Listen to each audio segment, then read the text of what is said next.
Hola, ¿qué tal amigos? Bienvenidos a un episodio más de Repodcast, el lugar donde lo bueno se replica. Un espacio que nace bajo la iniciativa de la Asociación Civil Discapacidad Cero, en alianza con Ana Cecilia Flores, Fernando González Design, Rosalinda Reyes Foto y Terna Virtus Consulting.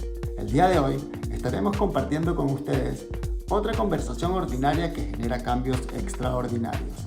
Pero antes, quiero invitarlos a seguirnos en nuestras redes sociales, a suscribirse al canal de YouTube, activar la campanita de notificaciones, comentar y compartir este contenido que seguramente será de utilidad para muchas más personas. En el episodio de hoy estaremos tocando un tema de suma importancia que muchas veces pasa desapercibido, llegando al punto tal de convertirse en un asunto de salud pública. Hablaremos de cómo afecta emocionalmente la falta de accesibilidad a las personas con discapacidad en Venezuela y en cualquier parte del mundo, en especial a las personas con movilidad reducida. Para ello, hemos invitado a una persona súper especial para nuestra organización. Un hermano que ha venido trabajando por el bienestar de las personas con discapacidad en Venezuela desde hace muchísimo tiempo. Él es Lenín Lucena, psicólogo y profesor de la Universidad Central de Venezuela, quien estará abordando tips súper interesantes para dar solución a este tema tan necesario.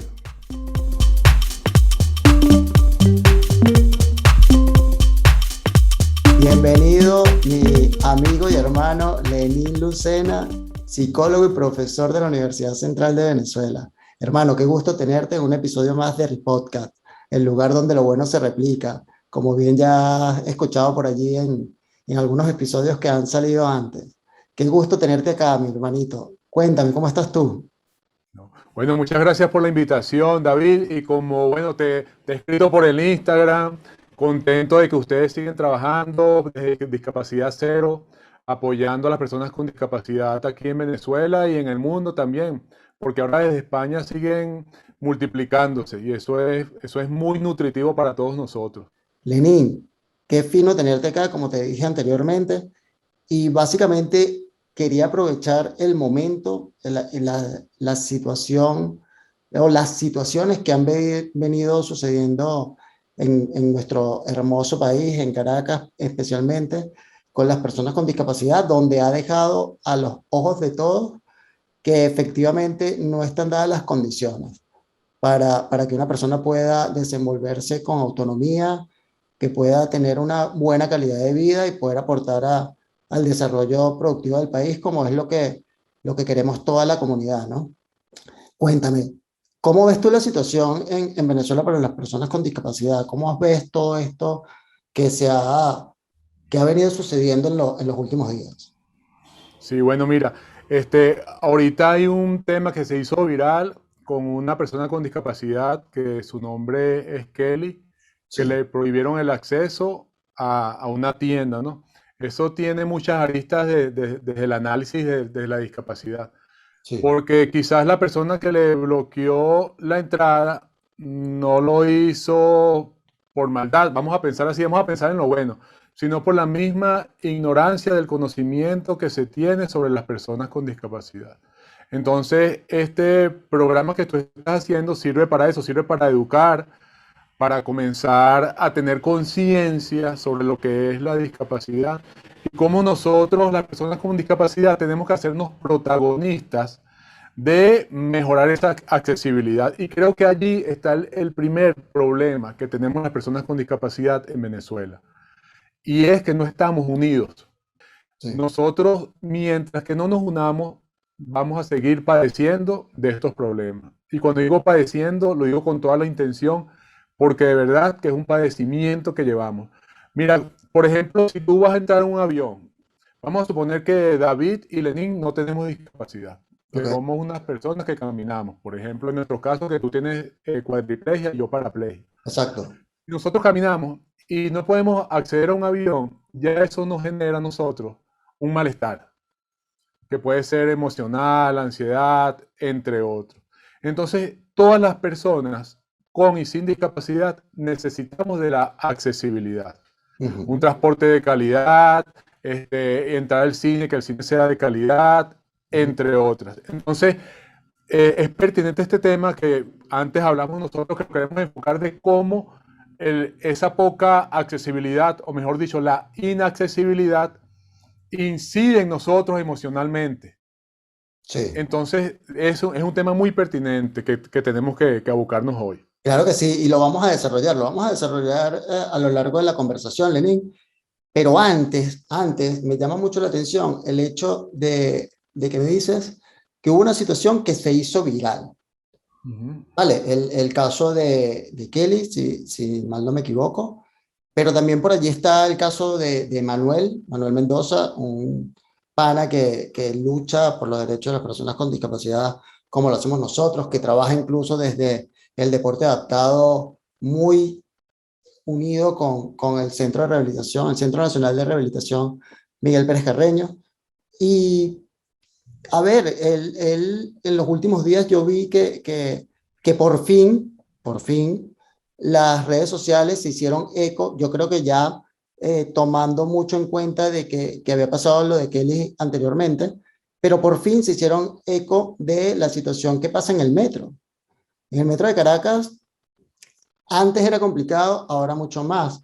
Entonces, ¿cómo lo ves tú? ¿Cómo ves tú esto? ¿Cómo realmente lo ves? ¿Es tan heavy Caracas? ¿Es tan dura Caracas en realidad para las personas con discapacidad? Es heavy, es duro, es triste, causa desesperanza en las personas con discapacidad y nuestros familiares que vivimos eso día a día.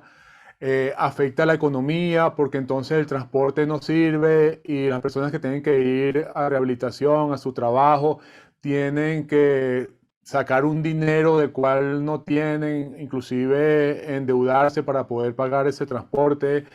Crea hasta la muerte. Mira, suena trágico, pero hay personas que ustedes están trabajando con los de las escaras. Sí, Ayer participé en un evento y me enteré que un compañero que está en silla de ruedas, que vivía en Cuba, murió a consecuencia de las úlceras por presión, las escaras. Entonces, ¿cuántas personas que están en sus casas, en los barrios de Caracas, que están en esas montañas, que no pueden acceder porque hay escaleras para agarrar el transporte, por ejemplo, un jeep, y después el jeep que los lleva a la avenida, y después de la avenida llevarlo al hospital, y que después en el hospital no te acepten porque ellos no están cuidando escaras? Entonces puede causar la muerte. Entonces, fíjate cómo la accesibilidad es tan importante, incluso para preservar la vida de la persona con discapacidad. correcto. Y no solamente la vida física como un todo, sino también la salud mental, porque entonces la persona se queda en su casa aislada con el poco acceso que tiene a interactuar con otros, tan sencillo como tomarse un café, como ir a jugar tenis en el Parque del Este, o simplemente ponerte en una plaza a meditar, lo que tú quieras, lo que puede hacer cualquier persona en el mundo. Y esa Sí, limitación ya te comienza a afectar, comienzas a sentir estrés, ansiedad, depresión. Entonces fíjate toda la cadena que tiene solamente que no sirva o el transporte público, que las aceras no estén adaptadas, que en los hospitales incluso algunos no haya rampas. Por aquí en Katia hay un hospital del Seguro Social que es increíble. Yo una vez fui para allá cuando tenía dengue y no tiene rampa. O sea, un hospital que no tiene rampas, imagínate tú. Pampa, Ajá, rampa, no tiene rampa. qué ¿Qué te locura, parece? qué locura. Sí. Lenín, me llama mucho la atención lo que dices, de que cómo influye la falta de accesibilidad y obviamente de inclusión social y cómo influye la vulneración de los derechos humanos hacia las personas. ¿Cómo hace la persona? O sea, ¿qué tanto, tú como psicólogo, qué tanto llega a impactar de forma negativa el hecho de no poder tener accesibilidad no solamente de adaptaciones arquitectónicas o de infraestructura, sino lo que dice, accesibilidad a un buen servicio de salud pública, accesibilidad a un buen servicio comercial, como le pasó a nuestra amiga Kelly, bueno, amiga por ser parte de la comunidad, no la conozco personalmente, eh, y muchas otras cosas más que día a día están allí. ¿Cómo influye? O sea, ¿qué refleja la persona? ¿cómo se siente? ¿Es depresión? ¿Son ataques de ansiedad? ¿Es mal humor? Ujú. Qué es lo más allí importante rescatar dentro de un perfil psicológico?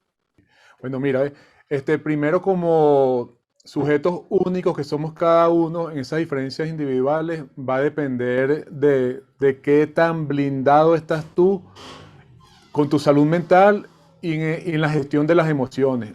Y cuáles son los recursos con que tú cuentas, de todo tipo.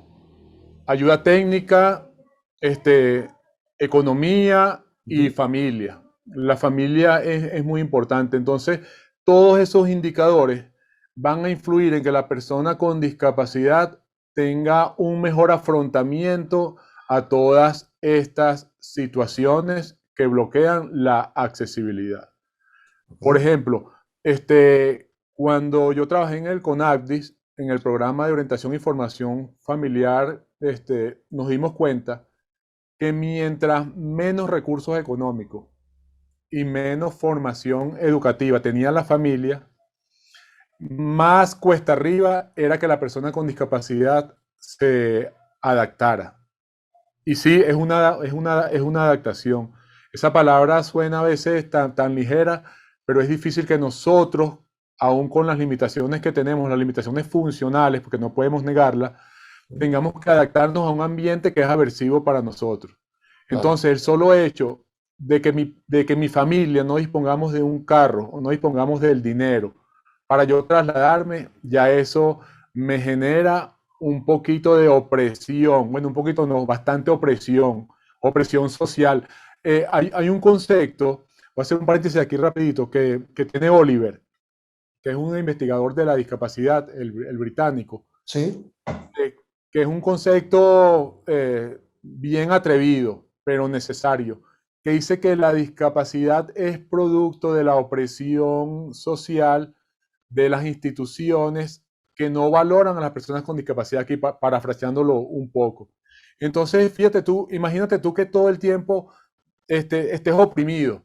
O sea, que tú quieras, por ejemplo, ir al parque y no puedes porque Claro. el transporte no sirve, que en tu familia no haya dinero, que tu familia no comprenda lo que tú estás viviendo. Entonces, eso crea lo que tú me estás diciendo, un estado emocional. Es difícil, que es distinto, perdón, a una emoción. Porque, por ejemplo, tú puedes tener tristeza porque el metro no funciona y tú te ibas a ver hasta con tu novia, pues. Vas a Claro. agarrar el metro y vas a agarrar el metro de Propatria a la ciudad universitaria y no puedes ver a tu novia, te queda tristeza.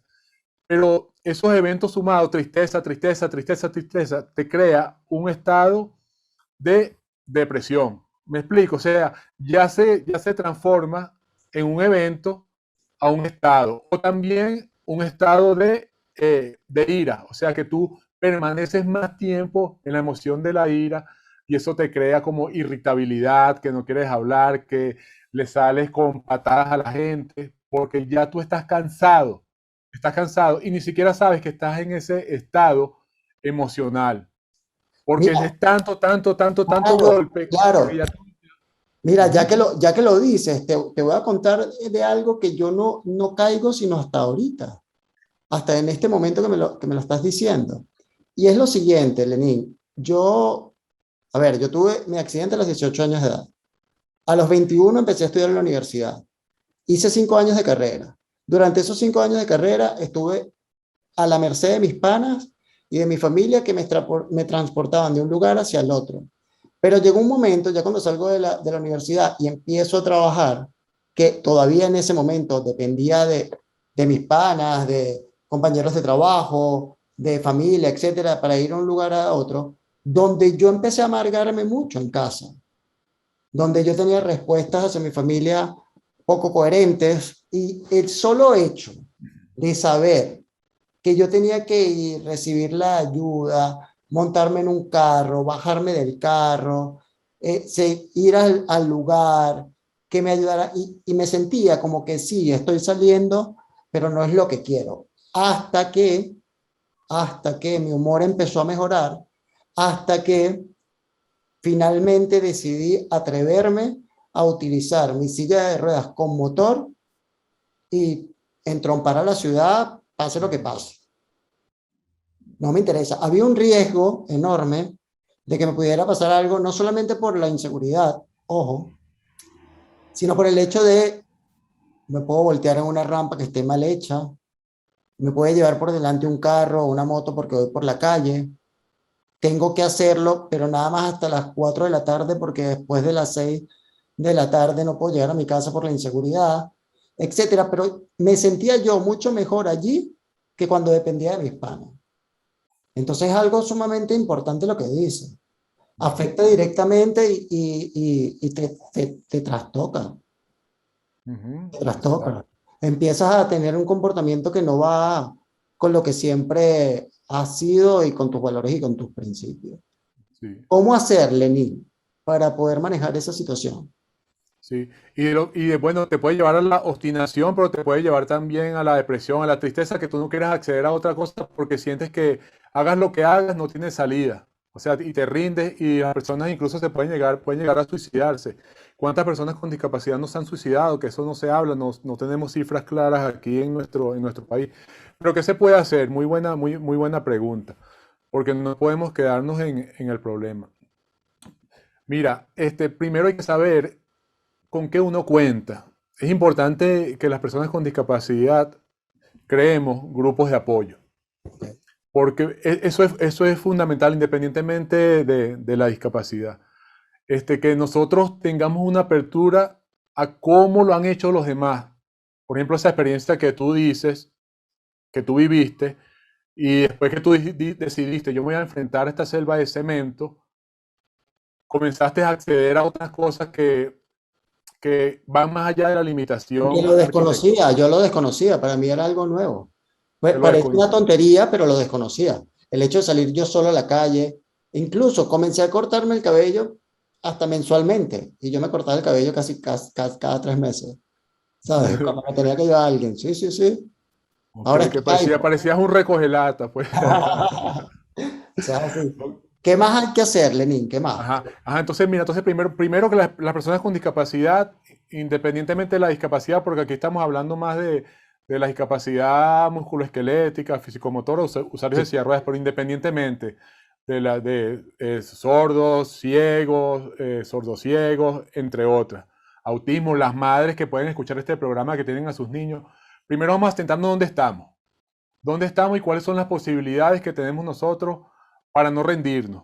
Porque jamás podemos rendirnos. Eso es lo primero, como hacer un autoanálisis. sí, Entonces, los grupos de apoyo, o sea, por ejemplo, puedo contactar a Discapacidad Cero, puedo contactar a Fundaprocura, cuáles son las claro, instituciones que están y cómo me puedo asesorar. claro. Por ejemplo, las madres de personas con discapacidad, que se unan con otras madres eh, que sean pioneras en esto. Por ejemplo, está también la Fundación Familias Inclusivas con Maciel Requena. Eso es lo primero. ¿Cómo lo han hecho los demás? Segundo, ¿con qué cuento? ¿Con qué cuento yo? Por ejemplo, en mi caso yo me crié en un barrio ahí en San Agustín del Sur y para ir a la universidad yo tenía que subir, mira, David, como 100 escaleras de cemento, pero yo tenía que pagarle a la gente que me subiera. Entonces, bueno, ¿cómo consigo el dinero? Entonces Imagínate. yo me puse a hacer tortas en la casa y con eso pagaba para que me subieran. Después que subía, bueno, me lanzaba en la silla de ruedas igual que tú y el metro era chévere porque con el metro para mí era felicidad. Estaba en los símbolos y los símbolos me conectaba con toda Caracas. Estoy hablando hasta el 2000 y pico. Siempre te caías a golpe con el metro, pero la escalera por lo menos te la ponían a bajar, te ayudaban. Claro, Ya eso no es así. Otra cuestión es el manejo de emociones. ok, Las personas con discapacidad tenemos que hablar de nuestras emociones. A veces lo vemos como que es una debilidad y no es así. Hablar de las emociones con la gente que nos escuche activamente. ok, Por ejemplo, si mi mamá no me escucha, bueno, voy a hablar con mi hermano, voy a hablar con mi papá, voy a hablar con un vecino, que tenga empatía con lo que yo estoy sintiendo. Y eso me hace tener una mirada de la otra persona, de cómo lo ve y cuáles son las posibles soluciones que yo no he visto porque estoy como negado por esa misma opresión social que estaba hablando. ok, Entonces, cuando yo identifico mis emociones, le pongo una etiqueta, por ejemplo, no puedo acceder al metro de Caracas y eso me hace sentir triste. Estoy triste y estoy triste. Mira cómo uno va encadenando cosas. Estoy triste porque yo quiero compartir con otras personas y no puedo y estoy limitado.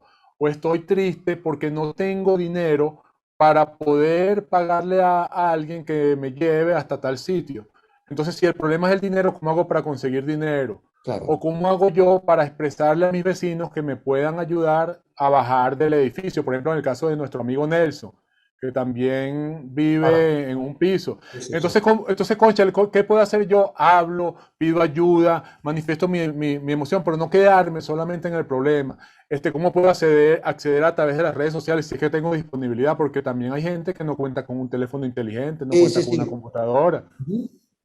Sí, para nosotros es muy tácito el hecho de que, bueno, métete en internet y búscalo, pero Ujú. hay que tomar en cuenta que no el grueso de la población en Venezuela tiene acceso a internet, sobre todo las personas con discapacidad, que donde mayor comunidad de personas con discapacidad hay son en los barrios, en las zonas más vulnerables, etcétera. Y bueno, eso es sabido de facto, porque no es oficial, pero es de facto.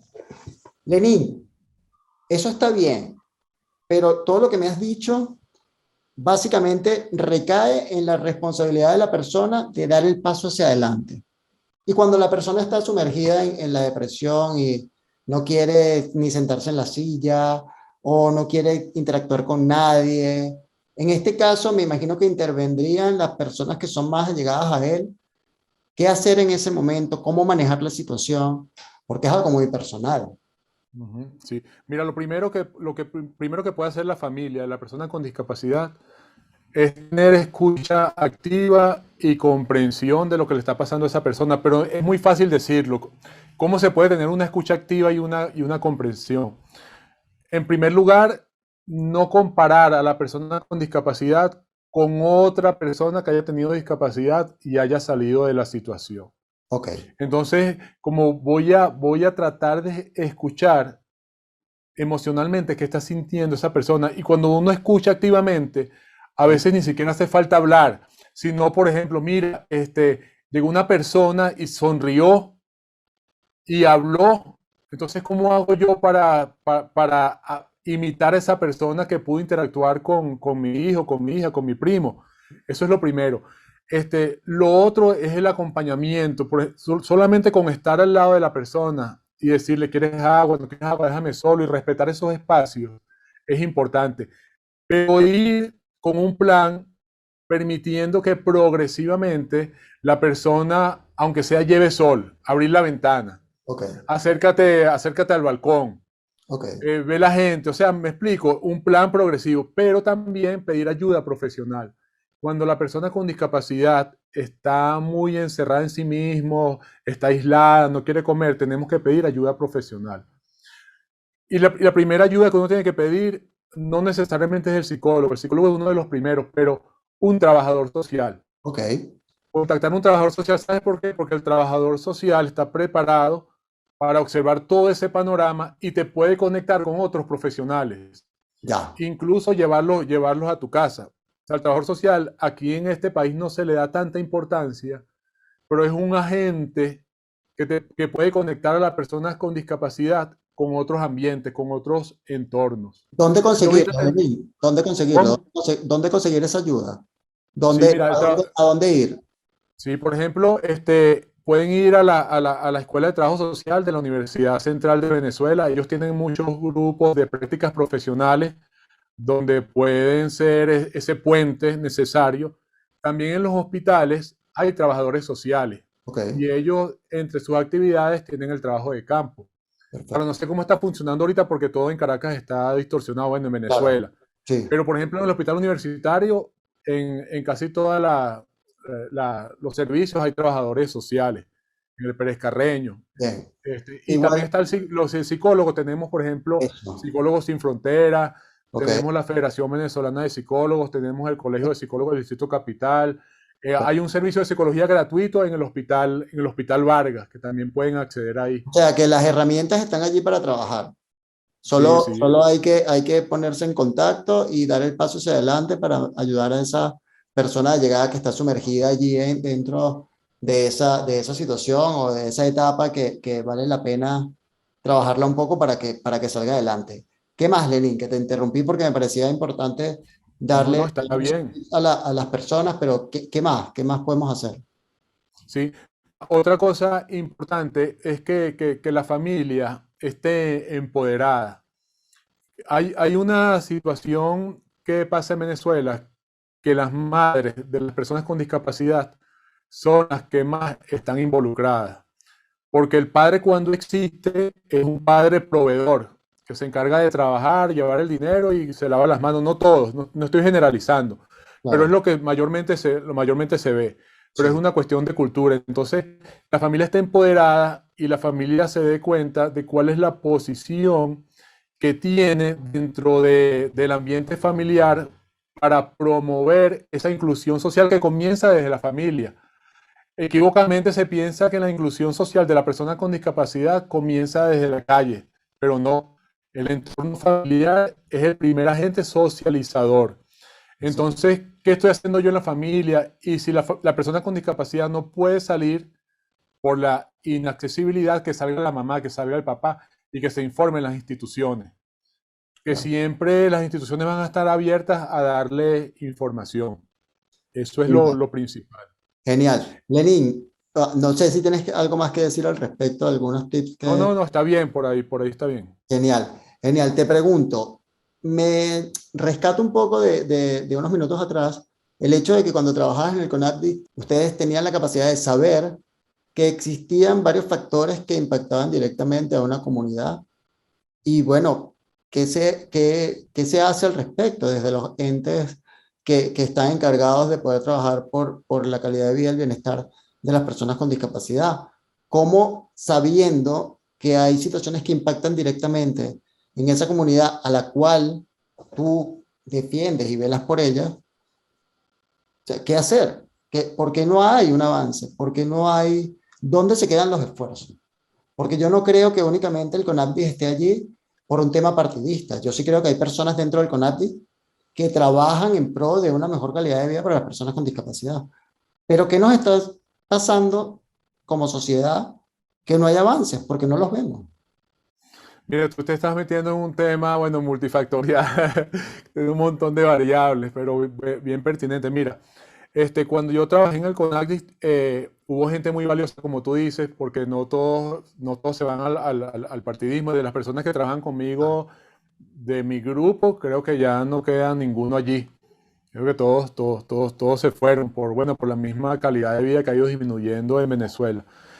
Pero es que yo lo veo así, el CONACDI como ente tiene que velar por los derechos de las personas con discapacidad, porque así está estipulado en la ley, ¿verdad?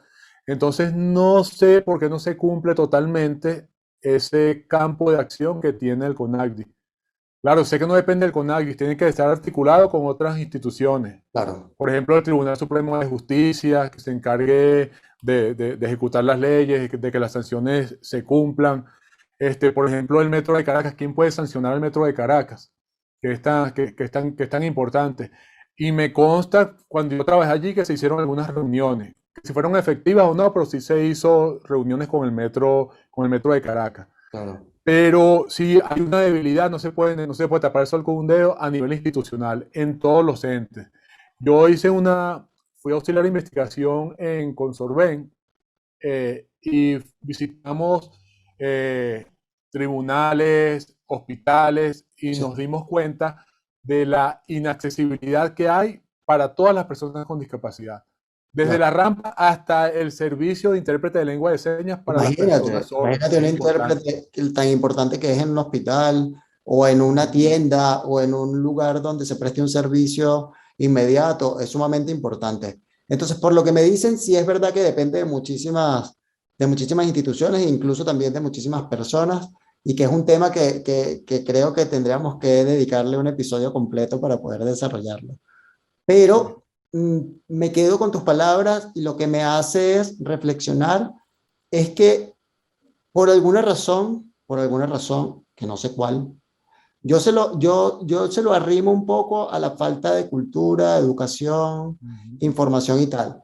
Pero es que todavía la comunidad de personas con discapacidad en Venezuela está vista desde un punto de vista asistencialista. Ujú. Personas que necesitan personas que necesitan de para vivir, personas que necesitan de para trabajar, personas que necesitan de siempre, siempre. Ujú. Y es todo lo contrario, somos un grupo de población que está allí sediento de oportunidades, equidad, igualdad para poder ser productivo por el desarrollo del país. Y todavía no lo terminan de entender. Qué importante sería que se le diese la vuelta a la barajita o a la papeleta y tengamos un papel en blanco donde las personas con discapacidad podamos proponer nuevas soluciones, nuevas vías y que en el camino vayamos dando el resultado que somos capaces de dar para que cuando vean la productividad que somos capaces de generar, pues bueno, las puertas se abran y exista un poco más de convicción y deseo de poder hacer las cosas. Para cerrar, hermano, el tiempo apremia y bueno, después la gente se nos va y no se quedan enganchados, que seguramente sí. Ya saben, a los que están enganchados hasta ahora les damos las gracias y los invitamos a que se suscriban a nuestro canal de YouTube, comenten este episodio y el resto, propongan temas, lo compartan con mucha gente, porque al final eso es lo que queremos, replicar las cosas que son buenas, que pueden funcionar y de las cuales también los que vienen atrás pueden agarrarse para al final ser mejor personas y salir adelante como hemos salido otros bueno, y que ya tenemos un camino recorrido. ¿Cuál es tu mensaje para toda la comunidad que tiene una condición de discapacidad o que guarda relación estrecha con ella? Bueno, mi mensaje es la premisa de esta conversación de hoy. La poca accesibilidad que tenemos las personas con discapacidad de cualquier tipo influye en nuestras emociones. Nos puede aislar, puede causar depresión, puede afectar nuestra salud mental. Es un problema que quizás los otros ven pequeño o que lo ven resolviendo levantando a una persona con discapacidad para que suba unas escaleras o pagando un transporte público, pero no es la solución. La solución tiene que ser de base. Le están haciendo daño a las familias, a las personas con discapacidad y a todos los venezolanos, porque un problema que tenga uno es un problema de todos. Es correcto. Y yo invito a ti, David, y a todas las personas que son líderes con estas fundaciones, con estas instituciones que trabajan para la discapacidad, que comiencen a unirse para hacer un músculo fuerte para defender nuestros derechos. Porque mientras que no suceda eso, es poco lo que vamos a hacer. Sí se hace, pero no como queremos. Ese es mi mensaje. Genial, Lenín. Es verdad que si nos unimos todos vamos a ser mucho más fuertes y los movimientos van a ser mucho más contundentes, mucho más contundentes. Si vamos todos a la deriva, ya queda demostrado. Son muchos años en los cuales hemos tenido la oportunidad de poder sembrar una semilla de cambio y al final, por algunos intereses, eso no ha sucedido y hay que hablarlo claro, hay que decirlo sin pelos en la lengua. Hay que dejar los intereses personales u organizacionales a un lado y ponerle el pecho a lo que es. Hermanazo, un fuerte abrazo, muchas gracias y se te aprecia muchísimo. Gracias a ti, David. Que Dios te bendiga.